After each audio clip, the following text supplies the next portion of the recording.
Hello everyone, అందరికీ నమస్తే. నేను మీ సింధుని. Welcome back to our channel passion and fashion by Sindhu. ఇవాల్టి వీడియోలో నేను 2 రెసిపీస్ చూపిస్తున్నానండి. యూజువల్లీ మనం పాలు కాచినప్పుడు ఇంట్లో పాల మీద మీగడ లాంటిది ఏర్పడుతుంటుంది. అదే మనం ఫుల్ క్రీమ్ మిల్క్ ఆరల్స్ రెగ్యులర్గా గేదె పాలు ఇట్లాంటివి యూజ్ చేసినట్టయితే మరికొంచెం మీగడ అనేది ఎక్కువ క్వాంటిటీలో వస్తుంది. సో ఇలా పాలు కాచినప్పుడు పైన ఏర్పడిన మీగడ అనేది మనం వెంటనే తీసేయకుండా కాచిన పాలు చల్లారిపోయిన తర్వాత ఫ్రిడ్జ్లో పెట్టి కొన్ని గంటల తర్వాత తీస్తే చాలా ఎక్కువ క్వాంటిటీలో మీగడ అనేది మనకు వస్తుంది. ఆ మీగడని ఈజీగా ఎలా రిమూవ్ చేయాలనేది ఇక్కడ చూపిస్తున్నాను చూడండి. మన దగ్గర ఇంట్లో జాలీ గరిటె లాంటిది ఉంటుంది కదా, సో ఆ జాలీ గరిటె హెల్ప్తో పాలు పైన పేరుకున్న మీగడ అనేది చాలా ఈజీగా రిమూవ్ చేసేయచ్చు. సో నేను ఇవాళ చెప్పబోయే 2 రెసిపీస్ ఏంటంటే వెన్నని ఈజీగా ఎలా తీసుకోవాలి, అలాగే నెయ్యి వెన్న నుంచి ఎలా అబ్టైన్ చేసుకోవాలి, అలాగే మిగిలిపోయిన ఈ వాటర్ని ఏం చేయొచ్చు అనేది చూపిస్తున్నాను. సో లేట్ చేయకుండా రెసిపీ చూసేద్దాం. ఫస్ట్ నేను ఇక్కడ 2 బౌల్స్తో నేను కాచిన పాలు నుంచి మీగడ ఎలా తీయాలని చూపిస్తున్నాను చూడండి. సో ఇలా జాలీ గరిటె హెల్ప్తో మనం తీసుకోవటం వల్ల ఓన్లీ మీగడ మాత్రమే వచ్చి ఎక్సెస్ పాలు అనేవి కింద గిన్నెలో అలాగే ఉండిపోతాయి. సో ఇక్కడ నేను ఒక డబ్బాలో 15 to 20 డేస్ పాటు స్టోర్ చేసుకున్నటువంటి మీగడ అనేది మీకు చూపిస్తున్నాను. సో ఈ మీగడ మొత్తాన్ని కూడా ఒకేసారి మిక్సీ జార్లో యాడ్ చేయకుండా 2 బ్యాచెస్గా యాడ్ చేశాను. సో యాడ్ చేసుకున్న ఈ మీగడ మీదకి మిక్సీ జార్ మీదకి సరిపడా మూత అనేది పెట్టేసి ఫస్ట్ ఎటువంటి వాటర్ అనేది యాడ్ చేయకుండా హై పల్స్ మీద 1 minute పాటు గ్రైండ్ చేసుకోండి. మీరు ఇలా బ్లెండ్ చేసుకున్నట్టయితే ఈ మీగడ అంతా కూడా ఒక సాఫ్ట్ క్రీమీ టెక్స్చర్లోకి వచ్చేస్తుంది. మనకి మీగడ మనం ఫుల్ క్రీమ్ మిల్క్ మీద తీసుకున్నా లేదా టోన్ మిల్క్ నార్మల్ మిల్క్ మీద తీసుకున్నా కొంచెం తరకలుగా ఉంటుంది కదా, సో అదంతా కూడా ఫస్ట్ ఒక క్రీమీ టెక్స్చర్లోకి రావాలి. సో ఇలా క్రీమీ టెక్స్చర్లోకి వచ్చిన తర్వాత ఇందులోకి చిన్న టీ గ్లాస్తో వాటర్ అనేది పోసుకోండి.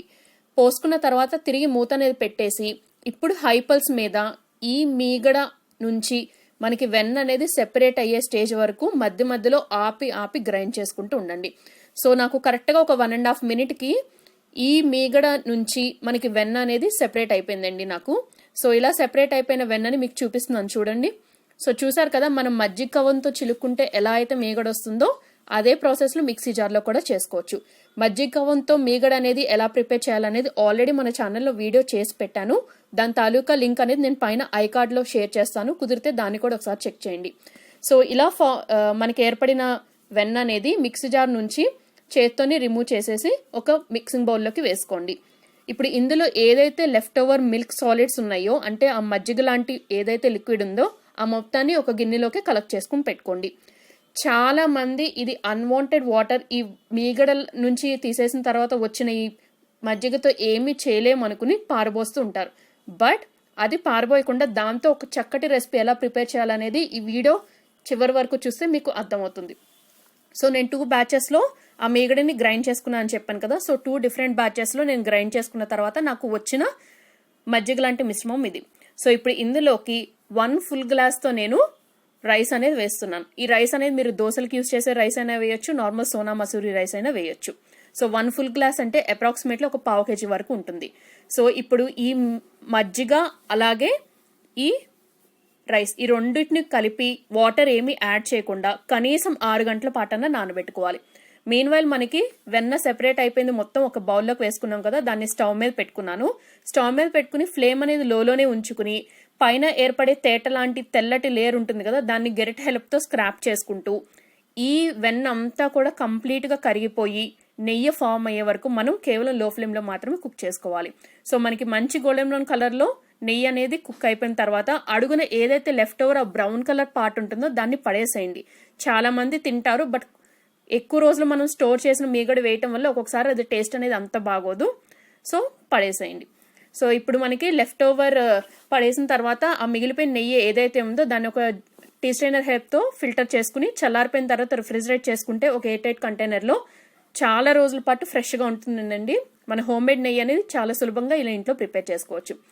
ఇప్పుడు ఇక్కడ ఇందాక నేను మజ్జిగలో రైస్ అనేది 6 hours నానబెట్టుకోమన్నాను కదా. సో 3 hours తర్వాత ఇందులోకి ఒక 1/2 teaspoon కంటే కూడా తక్కువ అంటే 1/8 teaspoon మెంతులు, అలాగే 1/8 glass ఆఫ్ సగ్గుబియ్యం వేసాను. సగ్గుబియ్యంని వేసేటప్పుడు కడుక్కుని వేసుకోండి. 1/8 glass అంటే 1/2 glassలో సగం. మీరు కావాలనుకుంటే రైస్ వేసినప్పుడే ఇవి కూడా వేసేయచ్చు, బట్ సగ్గుబియ్యం త్వరగా నానిపోతాయి కాబట్టి నేను 3 గంటల తర్వాత వేసాను. వేసి తిరిగి మూత అనేది పెట్టేసి మరొక 3 గంటలు నానబెట్టుకోండి. సో టోటల్గా రైస్, సగ్గుబియ్యం, మెంతులు ఆ మిగిలిపోయిన మజ్జిగలో 6 గంటల పాటు నానాలి.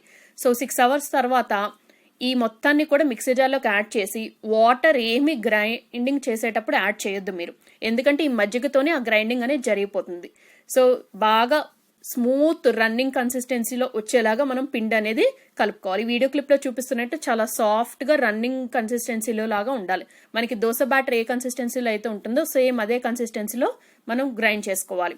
సో గ్రైండ్ చేసుకున్న దీన్ని ఒక మిక్సింగ్ బౌల్లోకి తీసుకుని మీ రుచికి సరిపడా ఉప్పు కూడా వేసుకుని బాగా కలుపుకోండి. మీరు కావాలనుకుంటే అది గ్రైండ్ చేసేటప్పుడే వేయొచ్చు, లేదా తర్వాత అయినా ఇలా సాల్ట్ అనేది కలిపి గెట్ హెల్ప్తో బాగా కలుపుకుని ఈ గిన్నెకి సరిపడా మూత అనేది పెట్టేసి ఓవర్ నైట్ అలా ఉంచేసేయండి. దానివల్ల పిండి అనేది మరింత పులుస్తుంది. ఓవర్ నైట్ అంటే కనీసం 8 గంటల పాటైనా నానబెట్టుకోవాలి. సో ఇలా నైట్ అంతా వదిలేసిన తర్వాత నెక్స్ట్ డే మార్నింగ్ మూత అనేది ఓపెన్ చేసి చూపిస్తున్నాను చూడండి. పిండి అనేది మనకి కొంచెం పులుస్తుంది. ఇప్పుడు ఇందులోకి ఒక 1/8 టీ స్పూన్ వంట సోడా, అంటే బేకింగ్ సోడా, కుకింగ్ సోడా, ఇలా బోండాలు, కేక్స్లో వేస్తాం కదా, అది వేసి బాగా కలుపుకోవాలి. సో మనం దోశలు వేసుకునేటప్పుడు కూడా వాటర్ ఏమీ యాడ్ చేయొద్దు. ఈ పిండి కన్సిస్టెన్సీ ఇలాగే ఉంటుంది, ఇలాగే సరిపోతుంది కూడా మనకి దోశలు ప్రిపేర్ చేయడానికి. మనం బేకింగ్ సోడా వేయగానే బాగా గరిటె పెట్టి కలుపుకుంటే మంచి నురగ లాంటి టెక్స్చర్ అనేది వచ్చేస్తుంది. స్టవ్ మీద దోశలు వేసుకుని ఒక ప్యాన్ పెట్టుకుని దాన్ని కొద్దిగా ఆయిల్తో గ్రీజింగ్ లాగా చేసుకోండి. ఇప్పుడు ఈ దోశల పెనం మీదకి ఈ పిండి అనేది ఒక గరిటె వేసేసి కొంచెం పల్చగా స్ప్రెడ్ చేసేసుకోండి. సో స్ప్రెడ్ చేసుకున్న తర్వాత ఫ్లేమ్ని హైలోకి అడ్జస్ట్ చేసుకుని అంచుల చుట్టూ కూడా నూనె అనేది వేసుకుని ఒక side light golden brown colour అయిన తర్వాత అదర్ సైడ్ కూడా ఫ్లిప్ చేసుకోండి. ఫ్లిప్ చేసుకున్న తర్వాత అదర్ సైడ్ కూడా కుక్ అయిపోయిన తర్వాత ఒక సర్వింగ్ ప్లేట్లోకి డిష్ అవుట్ చేసుకుని మీకు నచ్చిన ఏ చట్నీతో అయినా సర్వ్ చేసుకోండి. ఈ దోశలు అనేవి సూపర్ సాఫ్ట్గా, స్పంజీగా, దూదిలా నోట్లో పెట్టుకుంటే కరిగిపోయేలా ఉంటాయండి. సో తప్పకుండా ఇంట్లో ఈసారి మీరు మీగడ నుంచి వెన్న తీసినప్పుడు ఆ వాటర్ని పడేయకుండా ఇలా రెసిపీ అనేది ప్రిపేర్ చేసి చూడండి. చాలా చాలా బాగుంటుంది. మా మదర్ మా ఇంట్లో ఎప్పుడు వెన్నను ప్రిపేర్ చేసినా కూడా ఆ లెఫ్ట్ ఓవర్ ఆ బటర్ మిల్క్ ఏదైతే ఉంటుందో దాంతో ఇలాగే ప్రిపేర్ చేస్తారు. సో తప్పకుండా ప్రిపేర్ చేసుకోండి. ఇందాక నేను వెన్న ప్రిపరేషన్ చూపించాను కదా, ఇన్ కేస్ మీకు ఆ వెన్న అనేది ఇమీడియట్గా మీరు నెయ్యిలాగా ప్రిపేర్ చేసుకోవటం ఇష్టం లేకపోయినా, లేదా ఆల్రెడీ మీ దగ్గర నెయ్యి క్వాంటిటీ ఎక్కువ ఉంటే ఆ వెన్నని యాజ్ ఇట్ ఈజ్ అలాగే ఒక 8 కంటైనర్లో పెట్టేసి డీప్ ఫ్రిడ్జ్లో మీరు కనుక స్టోర్ చేసుకుంటే 2 to 3 months పైనే ఫ్రెష్గా ఉంటుందండి. అది అన్సాల్టెడ్ బటర్లో మనకి చాలా రెసిపీస్లో యూజ్ చేసుకోవచ్చు. సో నేను చూపించిన ఈ 2 రెసిపీస్ మీ అందరికీ నచ్చినాయి అనుకుంటున్నాను. తప్పకుండా వీటిని ట్రై చేయండి. ఈ రెసిపీస్ మీకు నచ్చితే ఈ వీడియోని మీ ఫ్రెండ్స్ అండ్ రిలేటివ్స్కి షేర్ చేయండి. మన ఛానల్ని మీరు ఫస్ట్ టైం విజిట్ చేసినట్టయితే ఇప్పుడే సబ్స్క్రైబ్ చేసుకోండి. పక్కనే ఉన్న బెల్ ఐకాన్ యాక్టివేట్ చేసుకుని ఆల్ అనే ఆప్షన్ కూడా సెలెక్ట్ చేసుకోండి. Thank you all very much for watching my video. Take care, stay